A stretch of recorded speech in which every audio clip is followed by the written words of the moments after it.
Hey there, ready for another deep dive?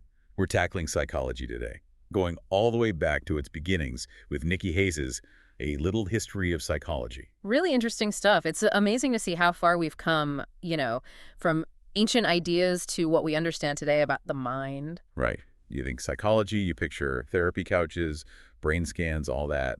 But it goes way, way back. Oh, absolutely. Early civilizations, they had their own whole thing going on. Take the ancient Greeks, Plato and his social hierarchy. The bronze, silver, gold people, right. Kind of a simple way to look at it, but Yeah. makes you wonder, does that kind of thinking stick around? How we judge people even now? And that's what's so fascinating. These early ideas, even if they seem off now, they fed into how we see things. Intelligence, social stuff, the whole shebang. Makes sense. Then you got Hippocrates and Galen, the four humors guys. Blood, phlegm, all that. Wild to think people believed that stuff for centuries. Totally. Shows you how much culture gets tied up with medicine, with how we understand our own minds even. Imagine thinking bloodletting was the answer, right? Yikes. Talk about a scary doctor's visit. That makes you grateful for modern medicine, that's for sure. But, I was reading early psych testing. It was happening in China ages ago. Yep. Civil service exams, can you believe it? And get this, those practices actually had an influence in the West later on. Shows you how these ideas were bouncing around globally. So we're talking about like a worldwide conversation about the mind, going back centuries. Mm. Never thought of it like that. Changes the whole picture, right? Not just a straight line from point A to B. Way more interesting story this way. Okay, so ancient Greece to ancient China, we're finding these early psych threads everywhere. What's next? Well, from those early ideas, let's jump to the 17th century. Big names like René Descartes, they really start to shape how we view the mind. Descartes. I think, therefore I am. Okay, yeah, let's break that down. That's the guy. His big idea right there. Yeah. Mind and body, separate things. Mind-body dualism. Yeah. But how'd that actually play into psychology? It sounds kind of philosophical, not like practical. Oh, it was a game changer. Descartes putting the mind front and center, separate from the body, shaped how people thought about consciousness, the self, everything. Huh. Yeah, I guess so. But didn't he also think, like, animals were just machines? Doesn't really jive with how we see them now? Yeah, unfortunately, that was a belief back then. No real consciousness for animals, in his view. Thankfully, Darwin came along later, challenged that notion. And today, we're still learning how smart animals really are. It's wild how these thinkers could be so ahead of their time yet. Yeah. Still limited. Speaking of which, what about David Hume? Where does he fit into all this? Hume, he brought something new to the table. Emotions, passions. He said we aren't always thinking straight, basically. Not as logical as we like to pretend. Yeah. Join the club. Exactly. He called them animal passions. And he said they drive our decisions, our behavior, way more than we realize. Big challenge to that whole purely rational idea. Makes you think, right? How much of what we do is actually just gut feeling, instinct over logic? It's a good question for sure. But moving on, let's talk about someone who really changed how we treat mental illness. Philippe Pinel. Oh yeah, Pinel. Incredible story. Treating patients with respect, dignity, back when a lot of folks saw mental illness as something to be afraid of. Totally revolutionary. Taking off chains, talking to patients, advocating for humane treatment. Unheard of back then. Sounds like a true visionary. What did he call his approach again? Moral therapy. Kindness, understanding. That was the core of it. And the amazing part, it worked. He had some really impressive successes with his methods. It makes you think about the power of just treating people like people. Yeah. Especially those who are different. Still a relevant lesson today. Couldn't agree more. Now, for moral therapy, let's shift gears to another revolution. This one's huge. Charles Darwin. Darwin. Evolution, right. Didn't just turn biology upside down, it changed how we saw ourselves, the human mind included. Exactly. That idea that humans and animals, we share an ancestor, blew people's minds. Meant we weren't so special after all. And that got the ball rolling for psych, right?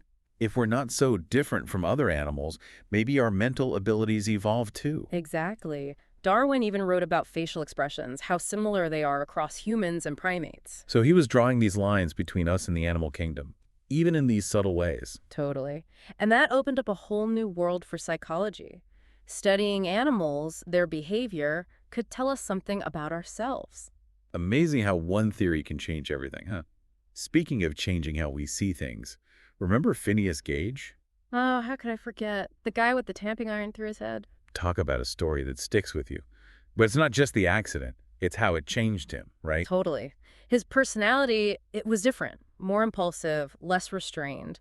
One of the first cases that really showed how specific brain damage it could change who you are. So it was a big clue how the physical brain, the actual matter up there, connects to our personality, our actions. A major piece of the puzzle. And around the same time, you've got Broca and Wernicke, they're mapping language in the brain. Oh, right. Broca's area, speech. Mhm. Wernicke's understanding language. They were basically making a map of the brain and what it all did. And they proved it wasn't some mushy, undefined blob. The brain had specialized parts, each with its own job. Huge shift in thinking. Okay, so from philosophy to evolution to like actually cracking open the brain, psychology is really taking shape now. What comes next? This is where things get really interesting. We're talking the birth of psychology as a formal discipline, with people like Gustav Fechner and Wilhelm Wundt pushing for a more scientific approach. Fechner, he was into psychophysics, Right. connecting the physical world, like light and sound, to how we experience them. Exactly. And he wanted to measure those experiences, make them quantifiable. Huge step towards making psychology a real science. So he was bringing in the scientific method, trying to measure and analyze the mind objectively. Precisely. Then there's Wundt, often called the father of experimental psychology. Get this.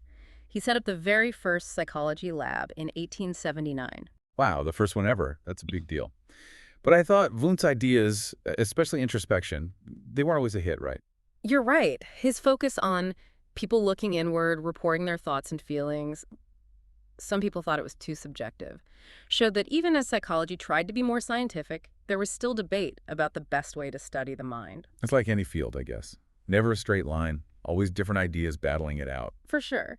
And speaking of different ideas, let's not forget William James, the American psychologist. He had a completely different take on emotions. You mean like we feel sad because we cry, not the other way around? Yeah, Always seemed backwards to me. that's the one. James thought our bodies react first, then we feel the emotion. Super interesting concept. Makes you wonder what comes first, right?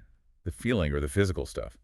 Okay, we've gone from ancient ideas to the first psych labs. It's incredible how far our understanding has come. But something tells me we're not done yet. Oh, you're right about that. Buckle up, because in our final part, we're diving into the deep end. Controversial theories, the dark side of intelligence testing. It's going to be a wild ride. Okay, so we've journeyed from ancient Greece through those early psychology labs, seeing how our understanding of the mind has evolved. It's been fascinating and a bit bumpy too, right? It has. And as we head into the 20th century, well, that's where things get even more complex. Great ideas, but some, let's just say, questionable uses of them. And nobody embodies that quite like Freud, right? His ideas about the unconscious revolutionized things, but all that stuff about sexuality still sparks debate today. Well, you got to remember, Freud was a product of his time. Vienna back then, this mix of like sexual repression and this fascination with what's hidden in the mind. So his ideas, unconscious desires, childhood experiences, they really shook things up. And they really stuck with people, huh? That whole idea, your childhood shapes you, hidden forces driving your behavior. It's like a psychological thriller right in your own head. For sure. And it changed how we thought about therapy, mental illness, the whole thing. Love him or hate him, Freud's impact on psychology is undeniable. Absolutely. But speaking of complex legacies, gotta talk about intelligence testing. It started with good intentions, helping kids in school, but then eugenics happened. Yeah, this is where psychology bumps up against some really dark history. The idea that you could measure intelligence, that it was mostly inherited, and then use that to control who reproduces. Scary stuff. And those tests, the Stanford Binet and all that, Yeah. meant to help, but they got twisted to support some truly awful things.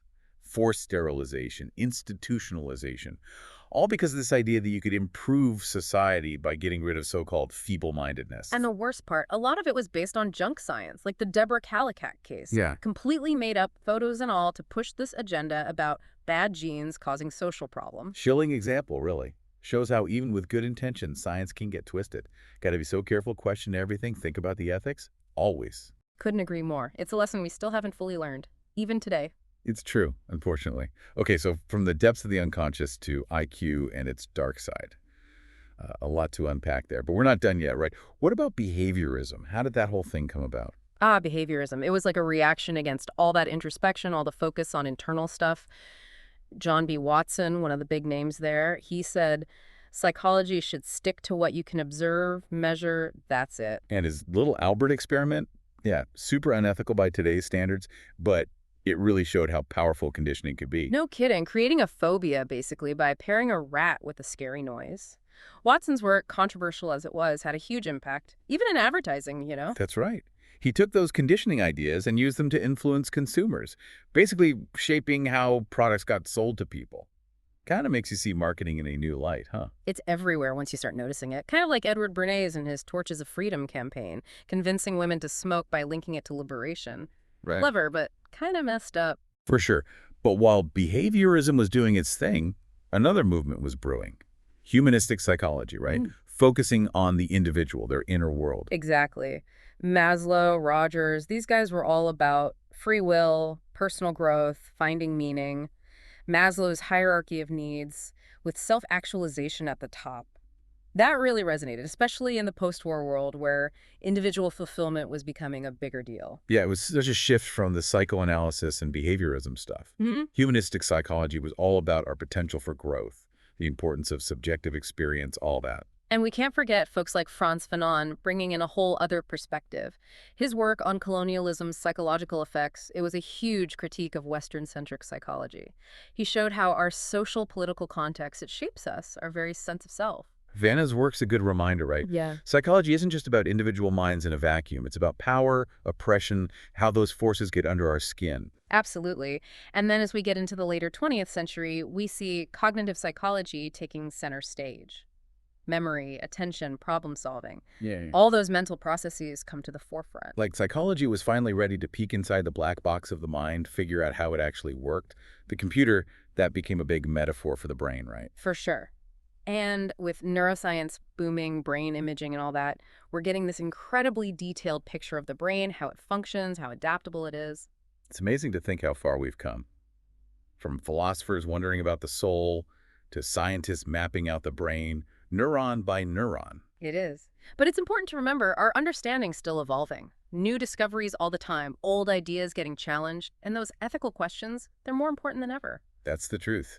This whole deep dive has been a lot to think about, honestly. Any parting words of wisdom for our listeners as they go out and explore the world of psychology? Be curious. Ask questions. But be critical too. Psychology, it's full of amazing insights, but it's always changing. Don't be afraid to dig deep, challenge your assumptions, keep exploring how our minds work. It's a wild ride. Couldn't have said it better myself. To all our listeners, keep those minds open and keep on exploring.